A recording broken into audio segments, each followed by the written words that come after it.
Boa tarde, pessoal. Happy quarta-feira para você. Hoje gravando não no lugar tão exótico como estava gravando no último. Estou aqui na tarde de quarta-feira, né, no meu carro. E a beleza, podemos dizer, depois de 2 dias de chuva, de um dia de muito céu azul. E agora os passarinhos cantando do lado de fora e o céu ficando púrpura no horizonte, né? Então, uma cena simples, mas com a sua beleza, ok? Talvez você vai perceber aí que o áudio ficou um pouquinho mais alto. Eu estou fazendo o teste com a gravação utilizando um fone de ouvido com microfone via Bluetooth. Então talvez melhore e fique um pouquinho mais alto para você, mais confortável para você ouvir, ok? Então eu quero começar com a primeira parte. Deixa eu só retomar aqui. Escola Bíblica Vida Nova, e a gente está aqui na Introdução à Bíblia, lição 8. Introdução à Bíblia, lição 8, ok? Então a gente vai para o nosso primeiro momento aqui mais de compartilhar algumas coisas, ou devocional. Tem um texto nos evangelhos em que Jesus fala que ele não veio para trazer paz, mas para trazer espada. E eu particularmente é um texto que me deixava um pouco curioso, né? Eu falei, poxa vida, negócio de trazer espada, e eu ficava pensativo. E eu adquiri na versão Kindle um e-book chamado Contrafluxo, que é do Augustus Nicodemos, que na verdade ele é uma transcrição de uma série de palestras, de pregações, né, que ele fez quando ele assumiu o pastorado da igreja presbiteriana que ele é pastor lá em Goiânia, se não estiver errado. Tá? Aí a primeira pregação que tem aqui, ele fala sobre esse texto e ele traz uma explicação sobre esse texto que eu achei muito legal. Então eu queria compartilhar com você, para você ficar com essa informação para você também. Tá? Então o livro chama Contrafluxo, no primeiro capítulo do livro. Então vamos lá. Então, este é o primeiro esclarecimento a respeito de Cristo que precisa ser feito. Ele traz a paz no sentido de que, pelo seu sacrifício, nós temos paz com Deus, e assim podemos ter paz com outras pessoas. Todavia, isso está longe de tornar Jesus uma espécie de pacificador ou uma pessoa que veio ao mundo para resolver todos os seus problemas e estabelecer um reino de paz. Pelo menos não foi isso que ele veio fazer agora. Pelo contrário, ele diz que veio trazer espada. Mas o que ele não quis dizer com isso? Quando Jesus disse que veio trazer espada, ele não disse que veio fundar uma religião ancorada na violência, como existem algumas nesse mundo. Quando ele declarou que veio trazer espada, ele não quis dizer que nós deveríamos nos armar e lutar contra o resto do mundo, muito menos que nós viríamos a usar espadas ou armarmos-nos para converter os infiéis pela força. Jesus Cristo não está dizendo isso. O que ele quis dizer com essa expressão é que, por causa dele, haveria muitos conflitos entre pessoas, cidades e até países, e que a sua pessoa seria motivo de discórdia, de polêmicas e de inimizade. E a razão para isso é a apresentação radical que ele faz de si mesmo. Jesus se apresenta como sendo Filho de Deus, aliás, o próprio Deus. Ele diz que é o único caminho para Deus e que sem ele todos estão perdidos. Expõe a perdição da humanidade por causa dos seus pecados e diz que o ser humano sozinho não pode alcançar a felicidade eterna. Ele afirma ser o caminho, a verdade e a vida. Isso é colocar uma espada na mão de quem não acredita. Por afirmar essas coisas, os seguidores de Jesus despertam inimizade, hostilidade, ódio e perseguição por parte de quem não acredita em Cristo. A espada de que Cristo trouxe não é para os seus seguidores vir ao mundo. Por incrível que pareça, a espada que ele trouxe é a mesma pela qual seus seguidores serão feridos. Tá? Então aí um trecho para você do do livro, qual é o nome do livro? Contrafluxo aí de Augusto Nicodemos, tá? Esse texto ele vem bem a calhar nessa reflexão de que Jesus ele traria um tipo de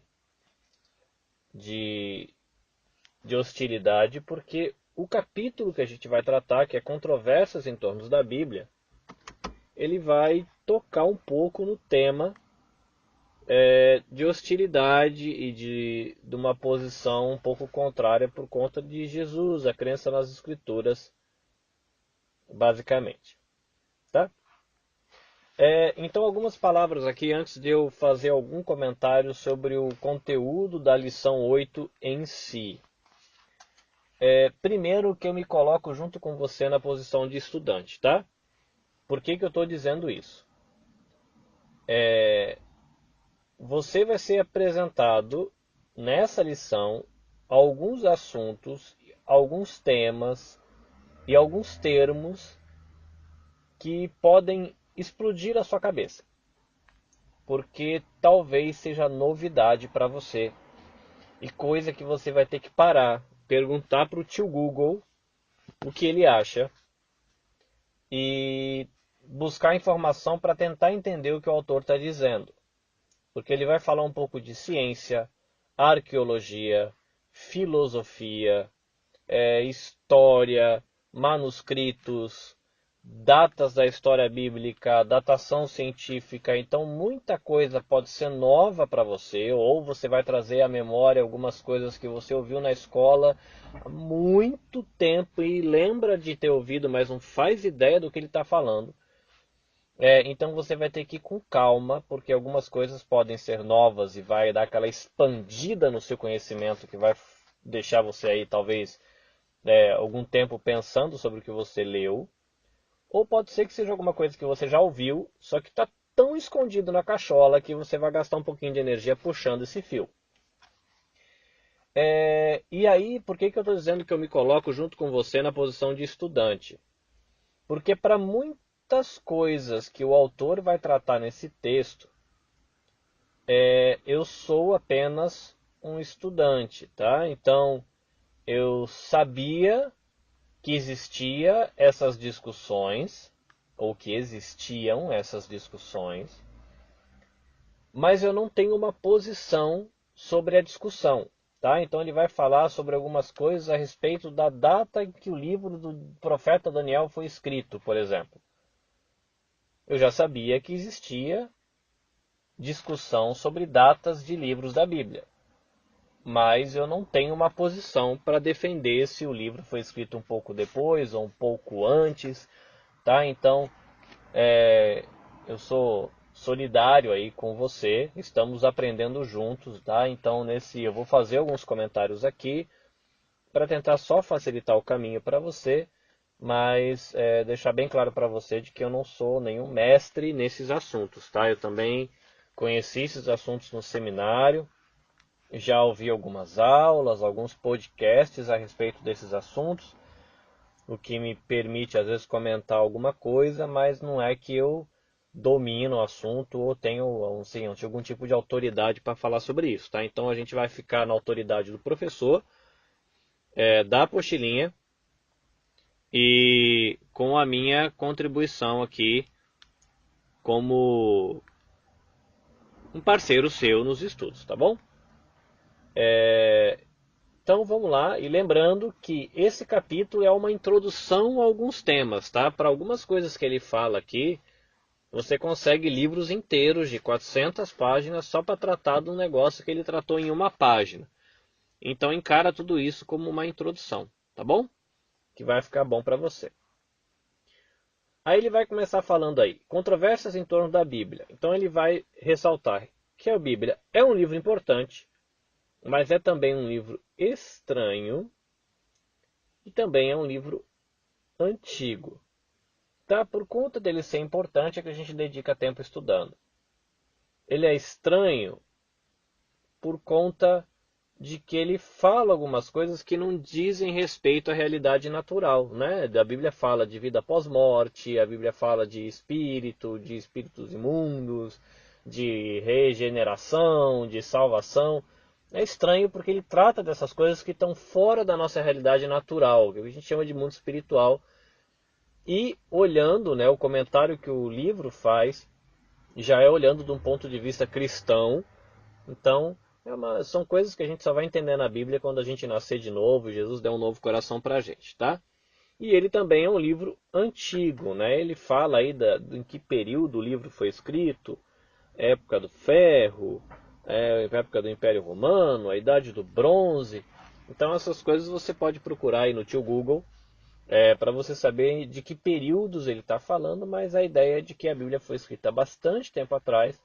Então, quando a gente tem algumas dificuldades em relação ao texto e a Bíblia levanta algumas controvérsias, às vezes é por conta do tempo que ela foi escrita, na cultura que ela foi escrita, no idioma que ela foi escrita. Se você dedica um tempo a entender a cultura, o idioma, né, aquele período, você consegue, às vezes, sanar muitas dificuldades ou supostos erros e contradições da Bíblia, e aí você vai tratando dessas controvérsias com isso, tá? Então, uma dica para você, tem um livro que eu adquiri, se eu não me engano é da Editora Vida, ou da Editora Vida Nova, não sei qual dos dois, que chama Manual de Erros e Contradições da Bíblia, tá? Então, assim, o nome é esse, mas é trabalhando com supostos erros e contradições, tá? Então é um livro que ele tenta facilitar e explicar dificuldades que a gente encontra nas escrituras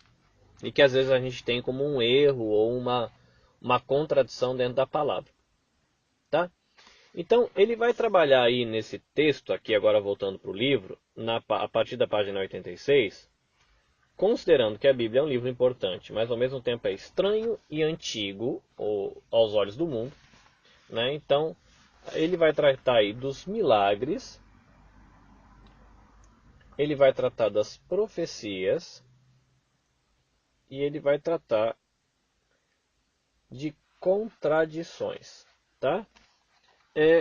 Na questão de milagres, ele vai falar de que milagres são coisas que envolvem um fenômeno que faz o mundo natural funcionar de um jeito que não é o normal, né? Então, vou usar o exemplo aí que ele traz. Um ser humano andando sobre a água, você está quebrando uma regra natural, né? Uma regra do mundo natural. As pessoas, ele vai tratar isso também, do mundo antigo, eles não tinham o conhecimento científico que a gente tem, porém, todo mundo sabia que ninguém anda sobre a água, né? Então, quando o texto bíblico fala que Jesus andou sobre a água, as pessoas ficaram surpresas, acharam que era um fantasma, dá para entender. Talvez eles não entendessem todas as propriedades da água, que a água é H2O, né? Acho que é moléculas que fala, né? De hidrogênio associadas a uma de oxigênio. Eles não tinham essa informação, mas todo mundo sabia que gente não anda sobre a água, né? Então, nesse sentido, o relato bíblico ele é fiel, mesmo quando diz respeito ao milagre. Tá? Então, você tem dentro hoje do que é chamado ceticismo ou do movimento científico, uma tendência a não trabalhar com essa questão dos milagres, né? Então, se tem milagre, eles já entendem que é mito, e se é mito, é falso, é inventado. Então, a gente tem que descascar essa cebola aí para chegar nas verdades daí de dentro, né? E então, muitas contradições que são apontadas na Bíblia dizem respeito aos milagres, né? Se o milagre existiu, está no relato bíblico, então esse relato está estranho, temos um problema para resolver, né? Então, nós cristãos, a gente não tem problema com os milagres, porque a gente entende que Deus criou o mundo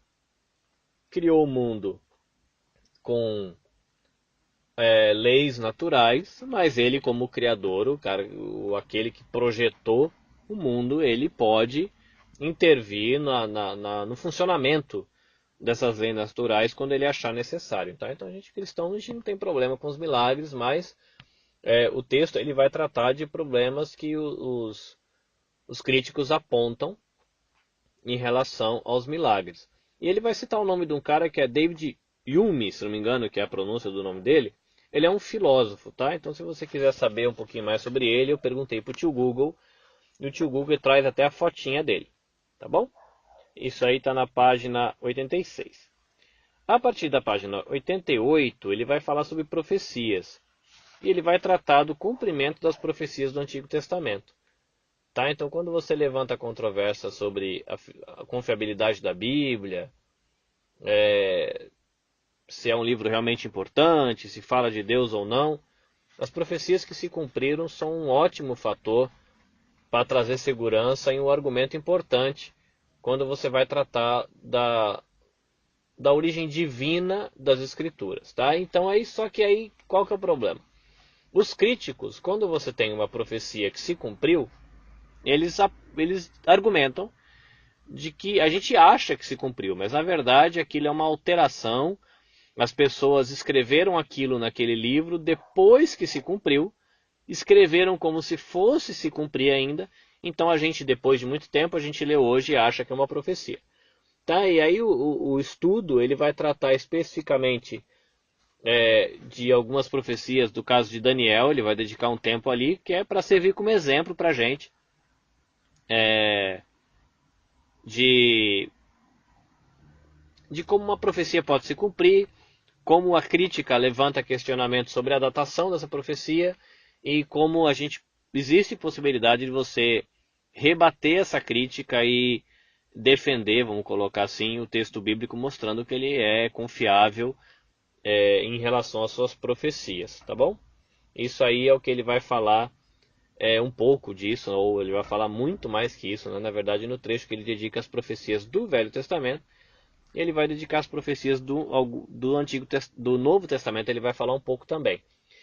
Na página 89 você vai ver o termo teólogo liberal. O teólogo liberal é aquele teólogo que ele é cristão, no sentido que ele é teólogo, ele pensa sobre a Bíblia, ele até aceita Jesus e tal, mas ele não é ortodoxo, tá? Então ele pode questionar a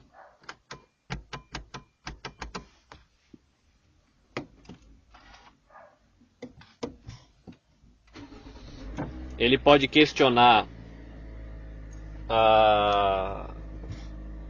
o nascimento virginal de Jesus, ele pode questionar a ressurreição de Cristo.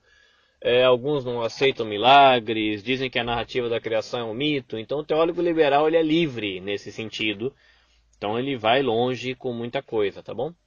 Então é um pouco complicado você pegar um livro de teologia liberal para você construir a sua visão teológica saudável, tá? Então só para você saber, quando tiver teólogo liberal no texto aí, é sobre esse tipo de teólogo que ele está falando, ok? Ele vai falar na página 90, ainda tratando das profecias, de um período chamado período intertestamentário. Eu acredito que eu já falei sobre isso, mas o período intertestamentário é o período das coisas que aconteceram entre o último livro escrito no Velho Testamento e o primeiro livro escrito no Novo Testamento. Se eu não estiver errado, é um período de cerca de 400 anos. E nesse período de 400 anos, uma das coisas que foi escrita é esse livro do Jubileu que o estudo vai tratar. Tá? Esse livro do Jubileu eu nunca li, eu já ouvi falar sobre ele, não sei o conteúdo.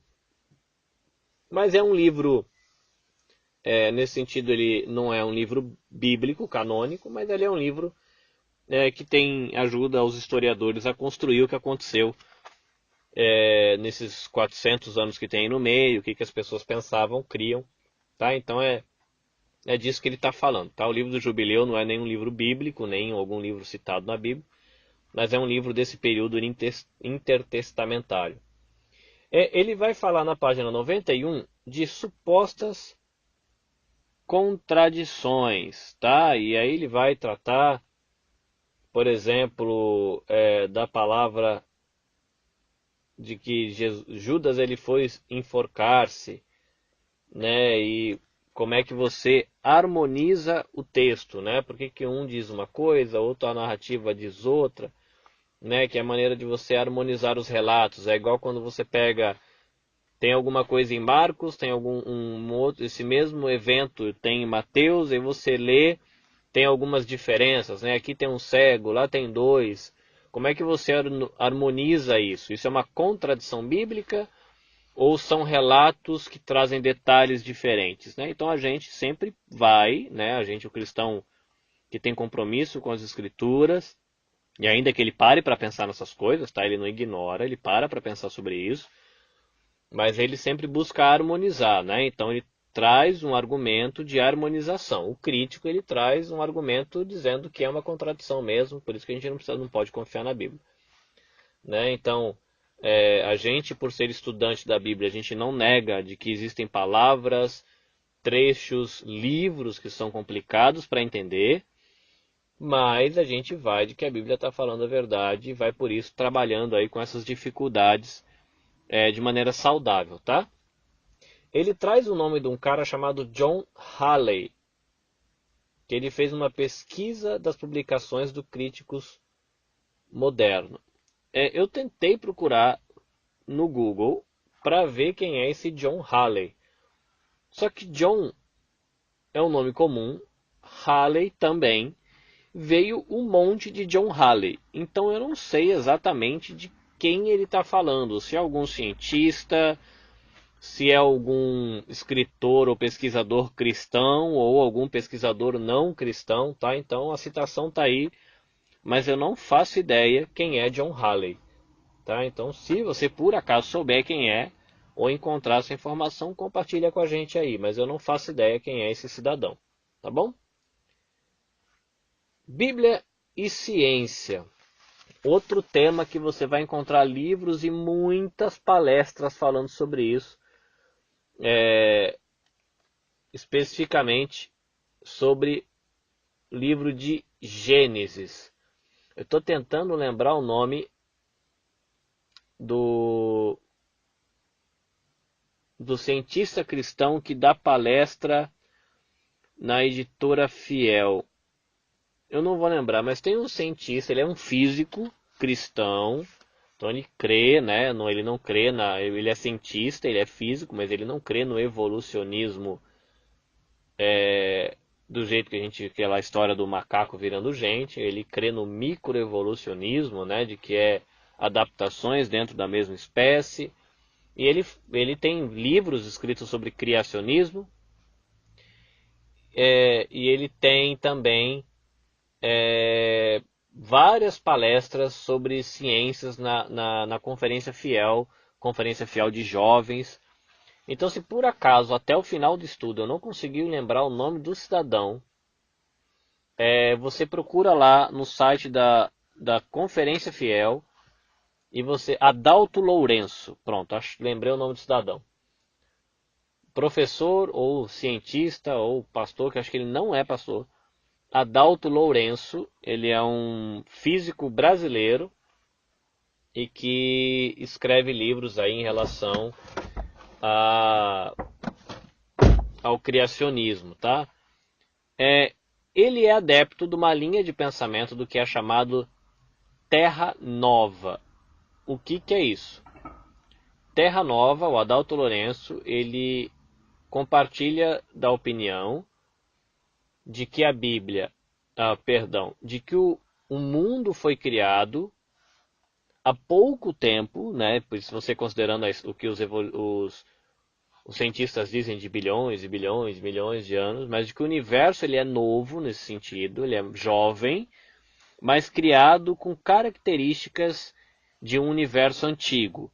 É como a criação de Adão e Eva, né? Eles no mínimo foram criados talvez ali por volta da adolescência ou juventude com 12, 13 anos, para eles poderem viver no jardim e até procriar esse tipo de coisa, tá? Então, Adão e Eva não nasceram bebê, porque não precisariam de alguém para cuidar deles, já nasceram com uma idade que eles podiam de alguma maneira se cuidar, mesmo debaixo ali da supervisão de Deus. E os adeptos da Terra Nova, né, da linha de pensamento Terra Nova, acreditam que a Terra ela é jovem, o universo é jovem e que foi criado com características de um universo antigo. Já tem um outro pessoal que o texto vai tratar aí na questão da idade da Terra, na página 93, de que crê que quando a Bíblia fala que o mundo ou o universo foi criado em 7 dias, são 7 períodos da criação, não necessariamente 7 dias de 24 horas. Então cada lado tem o seu argumento. Então você talvez esteja sendo apresentado a essa discussão. Então você pode conhecer mais, talvez, ouvindo as palestras do Adalto Lourenço e de outros, tá? Ouvindo outros cristãos sadios aí que podem falar sobre essa relação da origem do mundo. Então, isso relacionado às contradições que se aponta da Bíblia, tá bom? Então, quando você fala da idade da Terra, a Bíblia dá a entender de que o mundo foi feito em 7 dias, os cientistas dizem que foi feito em bilhões de anos, e aí, como é que a gente resolve isso, tá? Então, o texto, nosso estudo, ele vai tratar um pouquinho disso. Delimitação das espécies. Eu vou usar um exemplo que o Luiz Saião usou, né? O pastor Luiz Saião, que também é professor de teologia. Morcego, hoje a gente sabe que o morcego não é ave, tá? Ele está dentro de uma outra classificação. Mas para aquela época, o morcego era contado como ave. Porque a maneira como eles dividiam, né, no texto bíblico, na cultura bíblica, como é que eles decidiam como é dividir as espécies, era chamado de, se não me engano, fenomenológico. Olhando o fenômeno. Saiu do chão, bateu asa e voou, é ave. Então, né, o morcego foi colocado como ave. Se eu não me engano, sapo, tartaruga, lagarto, cobra, tudo isso foi colocado também no mesmo pacote, né? Então não tinha esse negócio de réptil, anfíbio, vertebrado, invertebrado. Não, tá arrastando a barriga no chão, tudo é da mesma espécie. Pulou, bateu asa, voou, tudo é da mesma espécie. Saiu pulando igual gafanhoto, é da mesma espécie, tá? Então, as categorias que a Bíblia usa para dividir as espécies é diferente das categorias que a ciência hoje usa. Então muita gente acha, tá vendo aí, ó, tem erro da Bíblia aí. Como é que você pode dizer que esse animal é de tal categoria se a gente sabe que é de outra, tá vendo? É um erro claro da Bíblia, tá? Então é que a maneira como aí é uma questão de conhecer a cultura, o tempo em que o texto foi escrito, e você já consegue solucionar alguns problemas em relação a isso. Tá? A idade do homem. Quando é que a humanidade surgiu? Então você tem discussões teológicas em relação a isso e discussões científicas, tá? Então o texto ele vai trazer informações científicas a respeito da origem do homem com nomes estranhos talvez para você, alguns para mim é novo, como nem sei como é que lê isso. Página 94. Homem de Swanscombe. Não sei se é assim que se pronuncia. Homem de Canjica, sei lá como é que lê isso aqui, tá? Então, se tiver alguém aqui no grupo que gosta de ciências e se dedicou ao estudar isso na escola e acompanha informações novas a respeito desse assunto, talvez se sinta bem confortável nesses temas. Para alguns de nós, como também é o meu caso, é um explodir de cabeças, né? O cérebro trabalha bastante, você é apresentado em poucas páginas a muitas discussões novas, e eu lembro que quando eu tinha aulas que tratavam disso no seminário, às vezes eu não conseguia nem dormir, eu ficava na cama fritando a minha cabeça até 1 hora da manhã, tentando assimilar aquilo que eu ouvi na aula, tá? Então para você, pode ser que você tenha essa sensação. Tá? Por que o autor, eu imagino que ele está apresentando isso para a gente aqui na lição 8? Porque até a lição 7 tudo foi muito lindo, né? Como é que a Bíblia foi escrita, os autores, como é que foi traduzido, que lindo, que bênção, como é que foi preservado, aleluia, né? E ver, tá bom, e agora o que a gente faz com essa informação toda? Então vamos jogar essa informação no mundo real, no mundo onde tem ateu, no mundo onde tem outras religiões, no mundo onde tem os cientistas que dizem o contrário, no mundo onde tem teologia liberal. Então você recebeu uma bagagem de informação que é para trazer confiança no seu coração sobre o texto bíblico, e agora você é colocado à prova, né? Vamos colocar assim, a sua fé é colocada à prova quando você é apresentado a dúvidas que o mundo levanta em relação às escrituras que você e eu usamos como o livro que constrói tudo aquilo que a gente acredita e o modo de viver da gente, tá? E isso vai, imagino, acontecer ainda no próximo capítulo, que vai falar da alta crítica, que a gente vai aprender o que é isso, ou rever o que é isso. Vai falar um pouquinho sobre a arqueologia e o Antigo Testamento no capítulo 10 ainda, tá? Capítulo 11 para frente já tem aí ferramentas para estudo bíblico, mas eu imagino que esse capítulo e os próximos dois, alguns vão ajudar a gente a ter mais, alguma parte do conteúdo ajuda a gente a ter mais segurança, como os argumentos a favor da Bíblia que a gente viu, e se você não estudou ainda vai ver no estudo 8, como os argumentos contrários à Bíblia também, que ajudam você a fortalecer o seu argumento em favor da Bíblia, tá? Então, uma palavra de consolo para você: não vai dormir triste, ou não passe o seu dia triste, porque fala, cara, eu li esse negócio aqui, eu não fazia nem ideia de que esse assunto existia.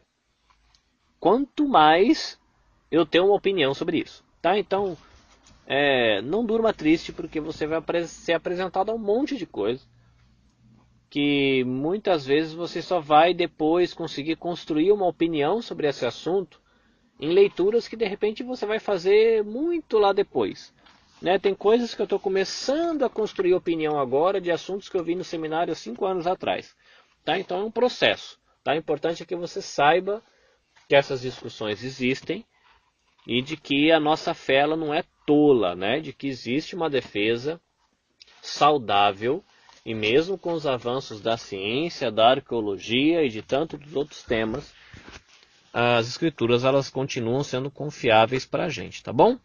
Então você fique tranquilo, faça seu estudo aí, se você gosta disso, acompanhado de uma boa xicrinha de café ou de um bom copo de água fresca, né? Agora que tá esquentando.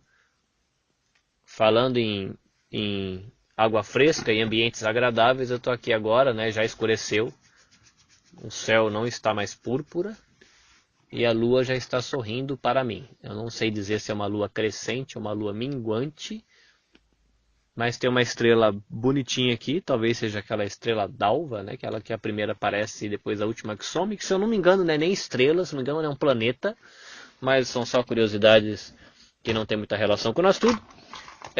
Mas aí cria um ambiente agradável para você estudar, né? E relaxa e faça um estudo bem tranquilo, tá bom? Deus abençoe você e até a semana que vem.